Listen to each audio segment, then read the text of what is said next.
And to be honest, I don't even feel like this is a movie that can technically be spoiled, because even if I was to tell you every single thing that happened, you have to watch it for yourself, because it's like artists can only show you what's in their mind the way that they see it. I can't explain to you what I just saw in a way that you're able to visualize it and be like, okay, I'm okay with what you told me and I have pictured it in my own mind. No. You need to watch what was inside of Ryan Coogler's mind. Alright, they asking for the queen. I'm a bad bitch, she's a savage. Look back while I twerk. No comparison. What's up, guys? I just want to let you know that there will definitely be spoilers ahead. I tried not to, but at this point can't help it. It won't be extensive, but there'll be a little bit of spoilers. So if you don't want to be spoiled, turn away now. What's up, guys? This is Bree and I'm back with another video, and I just got back from watching Sinners literally tonight. It is 1:51 a.m. and I want to get my first initial thoughts off of it. I haven't done like extensive research. There's certain parts of the movie that I remember, some stuff I don't remember, but I just want to get it all out there. This movie is so good. I feel like I haven't seen a movie that made me feel this way since the Book of Clarence. And that's really just because Ryan Coogler, similar to, I cannot think of this guy's name. I'm so sorry. The guy who did the Book of Clarence and The Heart of Their Fall, and Loki also, Jordan Peele, they are artists. They are very calculated. They do extensive research. They put a lot of energy, time, and patience into their work in a way that there is nothing in here that isn't supposed to be here. If you saw it, you were meant to. If you heard it, you were supposed to. And I love that. Love that, love that, love that. Number 2. This movie, the whole time I'm watching this, I'm just like, what is next, right? Like, what is next as far as this movie? Like, what is going to be happening next? Now, I don't expect like a literal prequel or sequel, but I heard, I'm gonna verify this because I feel like I'm the only person who has said this. I haven't seen anybody say anything about it since like in a long time, but I heard that Ryan Coogler is basically building a universe, right? And that's something that I feel like a lot of movies and TV shows and just like when it comes to media, that's something that has been lost, because that's something that happens when one person is in charge of multiple shows, multiple movies, and stuff like that, where regardless if it's directly a prequel or sequel, this all happens in the same universe. That's how crossovers happen on TV shows and vice versa, and all that kind of stuff. With this, if you haven't found his channel either on TikTok or YouTube or Instagram, Stony Blue, he's a friend of mine. I'm gonna put his stuff right here as well as down below. He watched it, and literally I had to get off of the internet because every video he was putting up was about this movie. But he did a lot of good breakdowns about the movie, and it just made me think like, he said that he can think of an idea for a prequel mainly about the Choctaw Indians and what happened with him and Remick, the original vampire in the movie. And kind of like it would end where we found them, where he's going to those people's house. And that would be very interesting. He also said I could see something about Mary and Stack maybe like in the 90s doing something with the music industry. That would be very interesting as well. Something else that I can kind of see, but I was thinking about, I'm surprised he didn't say, was the Asian couple, their daughter. I think her name was Lucy. I don't remember her name exactly. Like I said, I literally just watched it, so I'm gonna have to watch it again. but their daughter, because mind you, her parents never returned. They owned what, two stores, one right across, they're both right across the street from each other, like the black store and the white store. They owned those two buildings. So, and then I'm sure they left her some money. So I wonder, how is her life going to go on after this? And the only thing she knows is that those twins, her parents went with them and they never returned. So it's like she could have animosity toward them all this time. She could have heard rumors about what happened. The same way, I want to know, what does Cornbread's wife think about what happened? Because she was like, okay, yeah, go ahead and go. And, and mind you, I'm pretty sure she was pregnant. What happened with that? Like, I want to know. And I don't know if Cornbread was actually killed or not. Like, we saw a few people who were actually like killed, of course, with the stakes and stuff like that. But then there was some people who they didn't. They just burned up in the sun. But as we saw with Mary and Stack, just because they burned up in the sun doesn't mean they were gone. So one thing about this movie that I realized, it was probably about the time that they were headed to the juke joint and they were like just opening, and the first time the white people kind of came to the front and everybody was like, what y'all want, da da da da. That's when I realized, I was like, oh shoot, this is a one-day movie. It was either there or at the train station. I was like, this is a one-day movie. And that's another sign. That's another sign to me that this was going to be a good movie, because all the best movies happen in one day. If you can tell a full and complete story in one day, chef's kiss. I knew that then. But there were signs, like some of the Easter eggs I kind of picked up was like, this movie, a lot of the things that they were talking about was about the music. Oh, it's very much music. You gotta relate to the music. And of course, with the blues, how it touches people, how it originated from black culture, but how it also, our music has transcended through history, from African tribes through blues to rock and roll to hip hop, all that kind of stuff is connected. Even with the Asian couple with the geisha dancing, and even with the vampires with the Scottish or Irish guy, because Remick, I believe, is Irish. And when he was out there, dancing and singing, he's basically singing in like Gaelic and doing Irish like folk dancing, like Irish tap dancing, and how all that kind of stuff is connected, and music brings communities together. So I knew that kind of going into it, like that the music was going to be important. Pretty much everything that kind of we should know is kind of like, you got to pay attention to the words and the music. And I think that kind of also correlates to why, that's like kind of one way that they kind of correlate how, music is evil, like it's the devil, because obviously the devil is like really good with music, and he uses music to manipulate people and to control people. And that's kind of why Remick wanted Sammy. I was talking to my sister about this literally, and I was like, God gave him that gift. You know what I'm saying? Like, God gave Sammy that gift, and gave him the gift, and that's something that his dad, even though I feel like his dad didn't want him to do music at all, I feel like he probably would have wanted him to do music in the church, but he seemed to not want him to do music at all. But if you think about it, even Smoke was like, there's no future in music, like you need to be doing this, do this, anything else but this.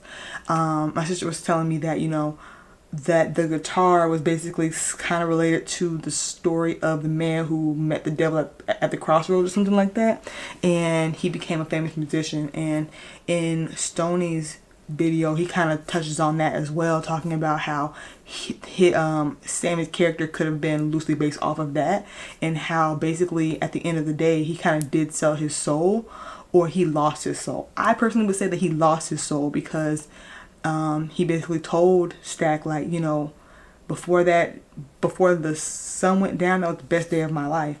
And ever since that night, he'll still have times where he's basically paralyzed in fear about that.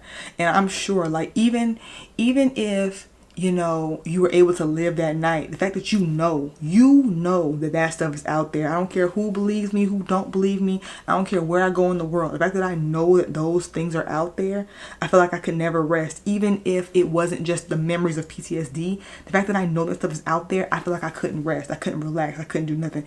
I gotta be home first. I gotta be this first. All that kind of stuff.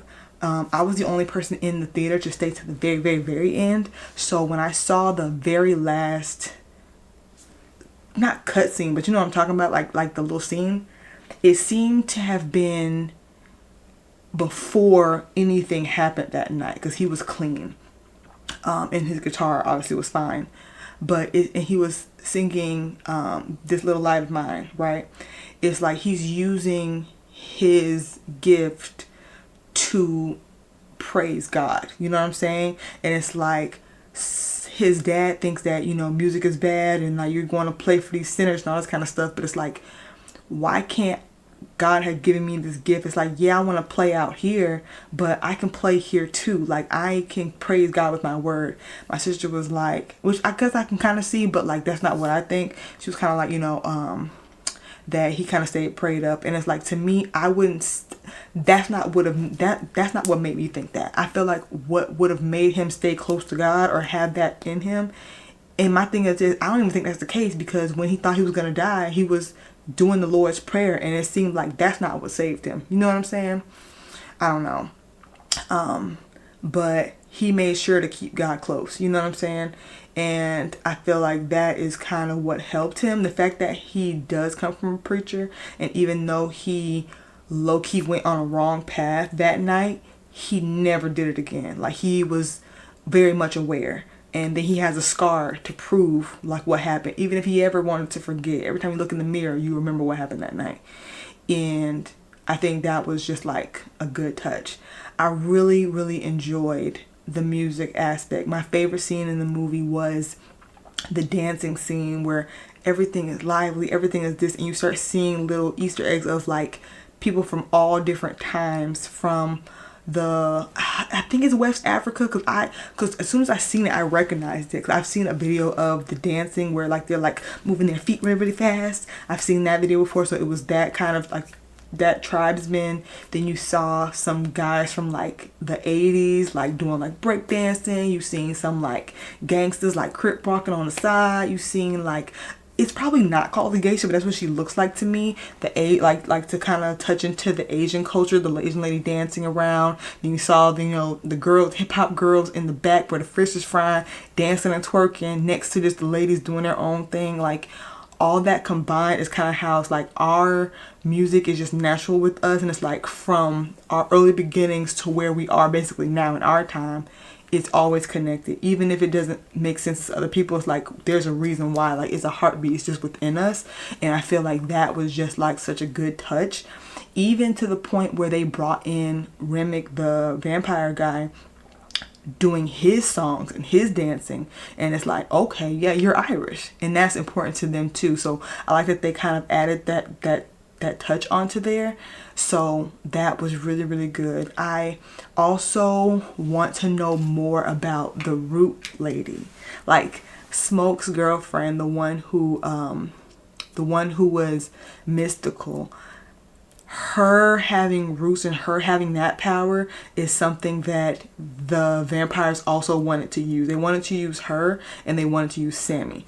Sammy most importantly because he was the musically gifted one, but the root lady, she has some kind of power that they also wanted to utilize, because when Smoke had, when she basically was like, hey Smoke, you know, you gotta kill me because you know what's happening, and he did, everybody like it seemed like all the vampires kind of like stopped and was like, oh my god, stop, no, don't kill her, don't kill her, like basically like, no, like don't do that, because it's kind of like we needed her. And it's like, I wonder if is it like, are y'all mad because he killed one of y'all, or because you killed her specifically? Because everybody was getting killed around them, but why are you more mad about her being killed? You know what I'm saying? So I think there's something there, because mind you, she knew about all this stuff. She knew about, you know, the vampires and all these like mystical things that it's like isn't as common, or it's like if you believe it, you believe it. If you don't, you don't. People will call her crazy or like a hoodoo or a witch or something like that. But it's like, no, she knew what she was talking about. Because mind you, Stack was going to bite his brother, but that herb sack that she gave him and prayed over, kind of was preventing him from getting that close to him. And it's like she had that protection over him through those herbs, through that stuff. And I think that was also some kind of connection. I want to know more about that. I think that's something that they can tap into as far as like either a prequel or a sequel, or just something that they would build into as far as lore wise, as like witch doctors, voodoo priestesses, stuff like that. That's something that they can definitely tap into. And I just really enjoyed the movie, y'all. I don't want to talk too much because I feel like I don't know enough about the details to like pick apart like certain aspects. But this is a movie that I'm definitely gonna watch again. I'm not sure when, but I'm gonna watch it very, very soon. I wanted to watch it first initially without any spoilers, any nothing, and then kind of look what everybody's talking about, research stuff that I probably wasn't aware to pay attention to, and then go back and see where I can spot that stuff. And as well as now that I've seen it, I can also see like what things did I miss or what things did I miss here, because I feel like this was definitely, you need to pay attention about what is being said, because everything that's being said is being said for a reason. The lyrics to these songs are very important, because prime example, when them white people came to that juke joint talking about, oh, we want to sing too, da da da, play us something.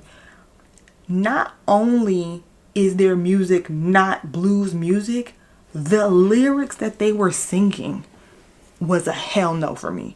Talking about something, I'm gonna pick him dry, I'm gonna pick the every bone, da da da. Pick what? Pick who?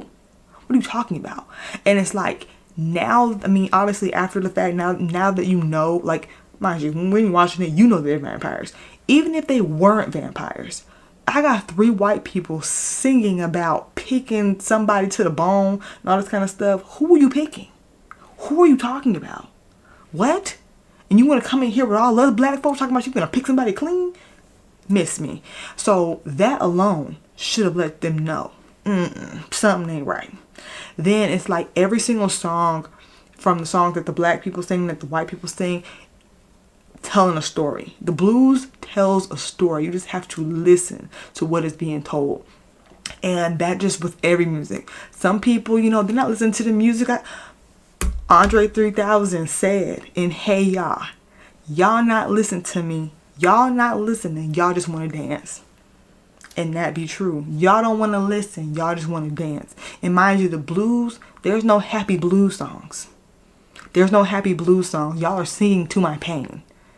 So that when they were doing another thing, there was a lot of sex in this movie. I don't want to say like having sex, but it was a lot of sex talk.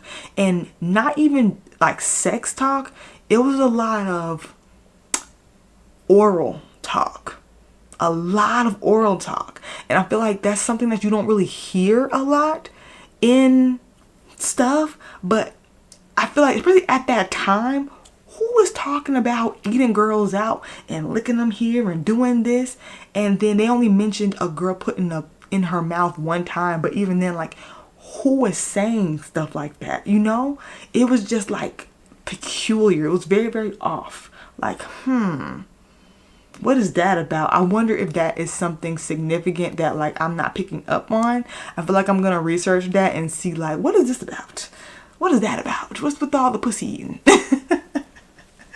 I thought that was something interesting. I'm not gonna ask my sister about that. Really, I gotta figure out how I'm gonna word my question. I feel like I'm gonna ask Sony about that because he said something about the women or whatever. But let me think. Is there anything else I can say before I kind of wrap this up? When it comes to thrillers or horror movies, being scared to be scared is one thing. I personally am not really a fan of horror movies. I really don't like gore. I really hate jump scares. Like, I hate being like startled scared and it's just like, did that scare me or was it just so loud? this movie, it wasn't really as scary as you think it is. Like, there was maybe only like one jump scare, and it wasn't even a jump scare. It was just a loud music playing, but like nothing actually happened. Everything else is just like, you, when it comes to scary movies, sometimes you want to hide yourself. The whole time I was just like getting closer, just like eyes open, because like I need to see everything that's happening. I need to look what's happening, what's happening, what's happening. That's the whole thing I'm thinking. But with this movie, I feel like because of the cultural significance and metaphors and symbolism in the movie, nothing about this movie is scary. It just makes you want to figure out, how is everything connected? What's going to happen next? And is there something about this movie, any of these like Easter eggs, any of these historical things that they're putting in here that you already knew before watching it, that you recognize, that you can kind of like pick apart? Because like, I like history. I like knowing about African American history. I like Southern history. I like folklore. I love that kind of stuff, and I really enjoy like folklore in relation to spirituality, especially when it comes to different cultures and ethnicities, especially throughout history, because no matter what heritage, ethnicity, whatever you're from, down the line, as old as time can be, the folklore, folk tales, all those like mythical stuff in each culture, for the most part, everybody has a story about the same thing. They just may not be calling it the same thing. All of those cultures have something about vampires, I'm sure. Something about the devil, I'm sure. Something about demons, something about all that kind of stuff. Even if they don't call it the same thing, they do. In this movie in particular, they kind of focused on Southern Black lore, Southern Black folklore, and I feel like they were able to intertwine other cultures into that, which also relates, but they didn't fully explore the other cultures. But I feel like on your own, you can do the research just based off of the little bit of nuggets that they did give you to realize this is why I added that stuff in. You know what I'm talking about? Like something I learned from about this movie. I saw it before I saw the movie, but they were talking about how there was Asian people in here. I had not seen them in any of my trailers. If you watch my reactions, I didn't see anything about that. But that there were Asian people in the Mississippi Delta at that time because they migrated there, you know, blah, blah, blah, whatever. And I was like, okay, I never really knew about that. I mean, I feel like I've heard that, but I also am not like researching that. You know what I'm saying? Like, I'm black. Like, I'm not thinking about that. Like, I don't even have family in that area for me to like be super intrigued about that. But I was like, okay, that's an interesting tidbit to add to that. Like, that's very, very interesting. So overall, this is a very, very good movie. I'm super excited to see how well this does, because this is already broken. I don't want to say broken records, but it's definitely been doing amazing, as much as I don't want to say society, as much as like critics want to like try to knock it. Like, I seen a tweet today that, I guess, who is it, the Associated Press or something like that, put up a tweet basically like, oh well, yeah, in the first weekend they made this amount of money, but they still only, but this whole thing was cost this much. Are they going to be able to make enough? And Ben Stiller was like, is this really the appropriate kind of headline for this? Like, hello. And when I first seen it, I personally was like, I didn't know how to take his response to their tweet. But the fact that everybody was like, the fact that he is calling this out, mind you, I haven't seen or heard from Ben Stiller in years and years and years. But the fact that he was like, so these numbers call for this, basically calling them out, like, you wouldn't say that about any other movie. Why are you saying something like that about this movie? Because it's a black movie and because it's doing amazing. And the fact that it did this in the first weekend, trust me. Just because it didn't break all the, raise all the money in the first weekend, trust me, it's gonna make its money tenfold. Just watch. Just watch. And it's like, I feel like, especially with the way that Ryan Coogler made this on film for IMAX theaters, and it's like the fact that I had to learn that there was only 8 IMAX theaters in the world, and I feel like, is it? Because I feel like I've seen people talk about that, and I feel like there are certain movies that I've seen, or certain, movie theaters that have expressed like, you know, we have it playing in this theater, we have the 3D version, we have this version, we have the IMAX version only playing at certain times. I thought that was like a projector type of thing. I think it probably is, but also it's just super expensive. I don't know. Don't quote me on that, but I thought that was really interesting. So I wonder what I was missing, excuse me, from this version that I've seen to the IMAX version. Like, I wonder what about it is different that majority of people, excuse me, that majority of people didn't see. That I'm interested in, and I'm just really interested to see what's gonna come next. Definitely watch the movie if you have not seen it yet. After you watch it, then go down the rabbit holes, then look at the breakdowns of what people are talking about the movie, and then watch it again. This is one of those movies that you watch at least 2 or 3 times. The first time you go to just watch it. The second time you go to look at all the stuff. The third time you go to appreciate it. And then every time after that, you go appreciate it, and you find out something else that sticks out to you every single time. I can already tell that's one of these movies. Like, yeah, definitely go enjoy it. You definitely will. And to be honest, Stoney said in one of his review videos that it was a woke movie in the way that it was supposed to be, not the gentrified white definition of woke that they tried to steal and try to, you know, call it like, oh, if a movie doesn't revolve around white people, it's woke to them. But this is the true definition of woke, where it is telling you, where it is educating you in an entertainment way. There are obvious signs that you can pick up on easily. There's also deeper meanings if you want to explore them, but it's also easily digestible. Yeah. I don't want to go on too long because now I feel like I'm rambling and I'm not really adding too much more to the conversation, but definitely go watch this movie. Go watch this movie. It is so good. No complaints. There's a reason why it scored so high on Rotten Tomatoes. There's a reason why it's getting 10s out of 10s. There's a reason why you won't be able to get away from this movie. Like, you won't be able to get away from this movie for at least a good month, maybe even 2. So definitely go watch the movie. I heavily enjoyed it. When I watch it again, I may do some videos on my TikTok.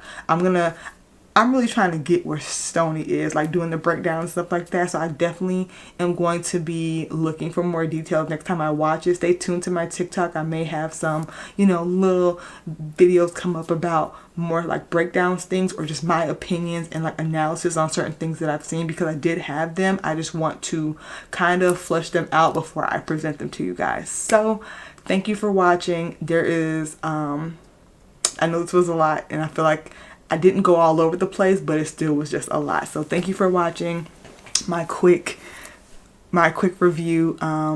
Stay tuned for more. And yeah, that is it. Thank you guys for watching. Put a comment down below if you've already seen it. What do you think? If you're going to see it, sorry if I spoiled it. And to be honest, I don't even feel like this is a movie that can technically be spoiled, because even if I was to tell you every single thing that happened, you have to watch it for yourself, because it's like artists can only show you what's in their mind the way that they see it. I can't explain to you what I just saw in a way that you're able to visualize it and be like, okay, I'm okay with what you told me and I have pictured it in my own mind. No, you need to watch what was inside of Ryan Coogler's mind. That's what you need to watch. That's why you need to watch the movie, because I can't explain to you what was in his mind. You have to go see it for yourself. So yeah, guys, definitely watch it. Let me know if you did. Like, comment, subscribe. Tell a friend, tell an enemy, tell a stranger to like, comment, subscribe to my channel, and I will see you guys next time. Deuces.